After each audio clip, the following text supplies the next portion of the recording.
कपड़े धोने वाली बहू। शादी के पहले से ही विभा को कपड़े धोने का बड़ा शौक था। कभी नल के नीचे तो कभी तालाब के पास। अरे मेरी नीली वाली लुंगी नहीं दिख रही है।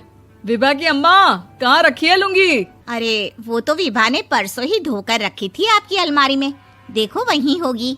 वो ना मैंने आज धो दी, मुझे लगा कि गंदी हो गई होगी। अरे कैसे गंदी हो गई थी? उसे तो मैंने पहना भी नहीं। हे भगवान, इस लड़की के कपड़े धोने की आदत से परेशान हो गया हूँ मैं। जितना तो घर में राशन नहीं आता, उससे कहीं ज्यादा डिटर्जेंट पाउडर का खर्चा है। इसकी शादी करवा दो, शादी जाए अपने घर में ही करे काम, फिर चाहे घर के कपड़े धोने हो या पूरे गांव के। हाँ ठीक बोल रही हूँ, देखता हूँ मैं कोई लड़का। वो दिन भी आ जाता है जब विभा को देखने लड़के वाले आ जाते हैं। लड़की मुझे अच्छी लगी। होने वाली सास कहती है, बेटी अगर कुछ पूछना है तो पूछ लो। वैसे तो हमारी लड़की बहुत ही शर्मीली है, जो बोल दो वो मान लेती है, इसे क्या पूछना होगा। अरे कैसी बात कर रही हो माँ, मुझे इन लोगों के घर रहना है, सवाल तो कई है।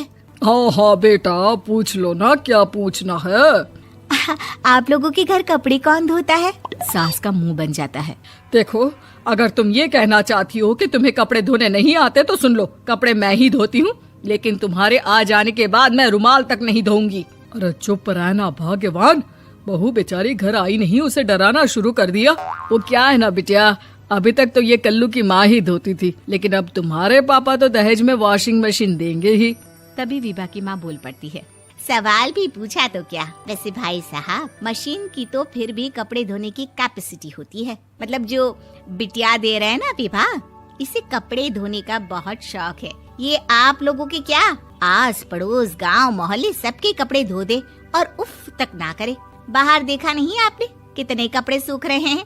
सब हमारी बिटिया ने ही तो धोए हैं। बस भी करो ना माँ, शर्म आ रही इतनी तारीफ सुनकर। और तो और एक दाग निकाल कर दिखाओ तो मान जाओ। हाँ अच्छा, माफ करना बेटा, मैंने गलत समझा।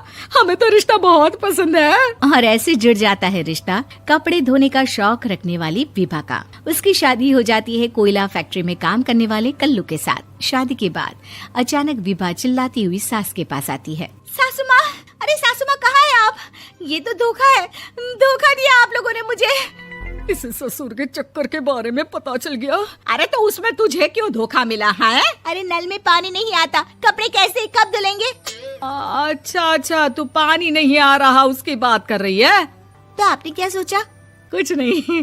अच्छा, तेरी माँ ने कहा था कि कपड़े धोने का शौक है तुझे, याद आया मुझे।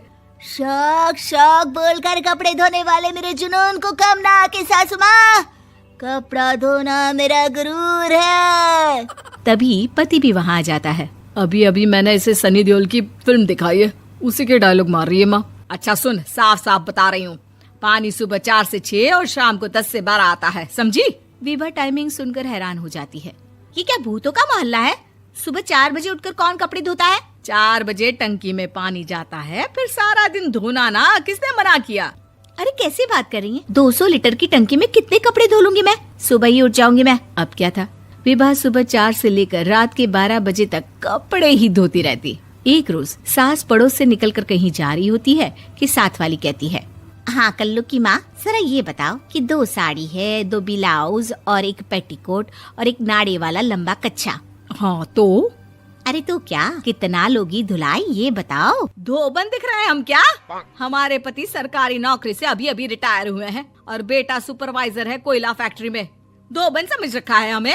हाय रे कल्लू की अम्मा, माफ कर दो, वो तो मोहल्ले में यही सब बता रहे थे कि तुमने बहू को कपड़ा धुलवाने के काम में लगा दिया है। सास को पड़ोसन की बात सुनकर गुस्सा आ जाता है। वो घर पहुंचती है जहां घर के बाहर ही इतने सारे कपड़े सूख रहे होते हैं जितने कि किसी धोबन के घर पर। अरे ओ कल्लू की दुल्हन, बाहर निकल। माँ जी यहीं आ जाओ, बाथरूम में चादर धो रहे हैं हम। अरे अभी हम धोते हैं, तुमको बाहर निकलो। ये आस पड़ोस वाले बोल रहे हैं कि हम बहू से कपड़े धुलवा कर उसे कपड़ा धोने वाली बना दिए हैं। अरे छोड़ो ना माँ जी, किन लोगों की बातों में आती हो? आस पास के लोगों का तो काम ही होता है कि वो किसी तरह सास बहू को लड़ा दे। बहू सारे घर के कपड़े धोती है, ये क्या कम है? बोलिए। सास को भी लग जाता है कि वो बहू का ये सनकीपन नहीं छुड़वा सकती, इससे अच्छा है कि खुद ही चुप हो जाए।